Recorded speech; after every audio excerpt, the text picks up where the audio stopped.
ওয়ালাইকুম। আব্বা, কেমন আছো? ওয়ালাইকুম সালাম। এই তো আছি, আলহামদুলিল্লাহ ভালোই। হ্যালো আব্বা, এই মনে করো আমার বন্ধু বান্ধব যারা আছে সবাই দিয়ে আপেল মোবাইল চালা, বুঝছো?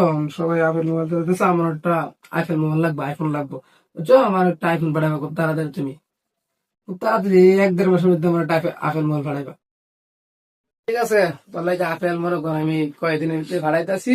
সমস্যা নাই, চিন্তা ভাবনা করিস না, তোর আমি আইফোন দিয়াম। ভালো মতো লেবার করিস, তোর দাওয়াত আছে, একটু কথাবার্তা কই। কেমন আছস? মেলা এনজয় দেই না, ভিডিও সিডিও কল দিস না। শরীর স্বাস্থ্য তোর ভালো আছে নাকি তা? এই তো আছি, আলহামদুলিল্লাহ ভালোই আছি। তোমার শরীর স্বাস্থ্য কেমন আছে? আমার অবস্থা বুড়া হয়েছি, বুঝছ না, আছে রে কোন রকম।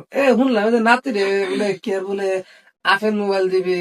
ভালো কথা, স্যার একটা আপেল মোবাইল দিবে, তো বাপের বলে একটা কমলা মোবাইল দিস। আমার একটা কমলা মোবাইল ছাড়া, বুঝছো না? জান মেলা এনজয়, আগের মোবাইল একটা দিছিলি, এটা নষ্ট হয়ে গেছে, এখন একটা কমলা মোবাইল ভাড়াইছ, বুঝছস? আব্বা, আপেল তো মনে করো একটা আইফোন, তোমার নাতি আমার কাছে আইফোন চাইছে। কম দামে তো বাজান কোনো মোবাইল নাই, বুঝছো? কম দামে কোনো মোবাইল নাই। আইফোন লোগো আছে, এটা বলে আপেল লোগো, হলো আইফোন মোবাইল। আর কমলা নামে কোনো মোবাইল নাই, সমস্যা নাই, তোমার লাগে আমি একটা মোবাইল ভাড়াইতেছি। কিন্তু কমলা টমলা নামে কোনো মোবাইল টোবাইল নাই রে বাজান। খেতে বিদেশ নাই, কোনো দেশে কমলা নামের মোবাইল নাই।